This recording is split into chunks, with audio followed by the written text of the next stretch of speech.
मित्रों, आज मैं जो का पाठ करने जा रहा हूँ, इसका शीर्षक है उच्च शिक्षा के नए आयाम। शिक्षा के आयाम, उच्च शिक्षा के नए आयाम में अभेद है, भेद नहीं है। जो पुराने मानक थे, जो हमारी वैदिक संस्कृति, भारतीय संस्कृति के मूल्य थे, मानक थे, जो हमारे मानवीय मूल्य थे, वो शिक्षा के द्वारा प्रदान किए जाते थे। शिक्षा उनसे हटी। अभी वर्ष 2020 में नई शिक्षा नीति 2020 गवर्नमेंट ने लागू किया और उसमें जो हमारे पौराणिक मानक थे, जो हमारे मानवीय मूल्य थे, जो हमारे मूल्यों से जुड़ी हुई बातें थी, उसको शिक्षा के विभिन्न पाठ्यक्रमों में, भिन्न भिन्न स्तर के सभी स्तर के पाठ्यक्रमों में उनको जोड़ने का प्रयास हमारी भारत सरकार ने किया है। और अब वो लागू हो चुकी है और उससे गुजरने में प्रारंभ में, क्योंकि व्यवस्था तो चूँकि पुरानी ही है, उसमें शिक्षक पुराने हैं, जो नई पीढ़ियां हैं जिस समाज में रह रही हैं, पुराने मूल्यों के अनुसार नहीं है, आधुनिक मूल्यों के अनुसार हैं, जिनमें पाश्चात्य संस्कृति का विकास है। जो हमारी जो शिक्षा व्यवस्था थी वो पाश्चात्य संस्कृति से ओतप्रोत थी। अब उसमें काफ़ी परिवर्तन किया गया है और उसी को आधार रख करके यहाँ ये इस कविता की रचना की गई है।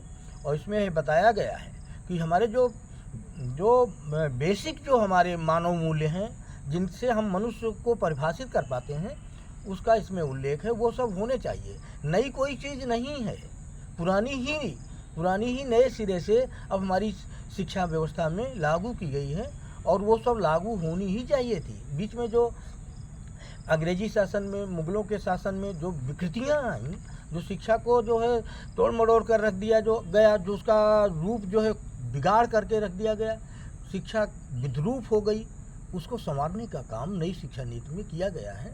और इस कविता में उन्हीं मूल्यों की चर्चा की गई है कि शिक्षा में अगर ये चीज़ें जुड़ जाएंगी तो वो अब नया आयाम कहा जाएगा। वही पुरानी बातें जब नई व्यवस्था में, इस नए युग में लागू होंगी तो वो नया आयाम कहा जाएगा। बेस जो हमारा मूल्य जो है, जो हमारा मूल है, उसको अब लागू किया जा रहा है तो उसको अब नया आयाम कहते हैं। ठीक है, तो सुनिए उच्च शिक्षा के नए आयाम। भारतीय संस्कृति पुनः बने विश्ववारा, भारतीय संस्कृति पुनः बने विश्ववारा, राष्ट्र पुनः विश्व गुरु मान पर प्रतिष्ठित हो, गीता के ज्ञान का महान दिग्दर्शन हो, फिर से श्री कृष्ण और सुदामा जी पढ़ें साथ, सत्य अहिंसा का पाठ गांधी पढ़ाएं फिर, प्रेम और करुणा का जनमन में भाव हो, आस्ते अपरिग्रह आदर्श बने जीवन का, सत्य साध्य अपना शिवत्व भरा जीवन हो, लोक मंगलाचरण से सुंदरम स्वरूप बने, सोने की चिड़िया कहाए पुनः देश यह, ज्ञान विज्ञान और दूध की बहे धारा, विजयी यह विश्व में तिरंगा हमारा हो, राष्ट्र प्रेम विश्व प्रेम वसुधा परिवार बने, सदाचरण भारतीय जीवन आधार बने, वसुधैव कुटुम्बकम अयम निजा परोवेति गणना लघुचेत्याम उदार चरिता नाम तो वसुधैव कुटुम्बकम है। माता भूमि पुत्रो हम पृथिव्याः, ये है हमारी संस्कृति का उद्घोष था, ये हमारे देश का उद्घोष था, हमारी वैदिक संस्कृति का उद्घोष था, हमारी भारतीय संस्कृति का उद्घोष था। आज संकीर्णता आती चली गई, हम इससे हटते चले गए। इससे फिर से जुड़ने को हम नया आयाम कह रहे हैं, क्योंकि हम इसको भूल चुके थे, इसको छोड़ चुके थे, तो फिर से इसको हम इधर मुड़ रहे हैं, इसको स्वीकार कर रहे हैं।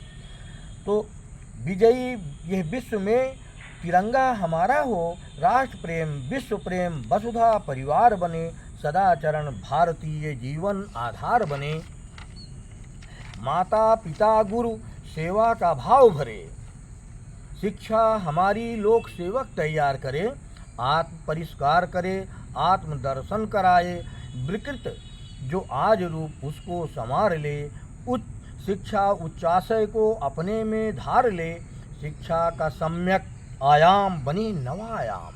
जो शिक्षा का मूल स्वरूप है, उसका पूर्ण स्वरूप जो है, जो मनुष्य को मनुष्य बनाए रखने के लिए होती है, मनुष्य में देवत्व का उदय कर देती है, वो उसका मूल स्वरूप है।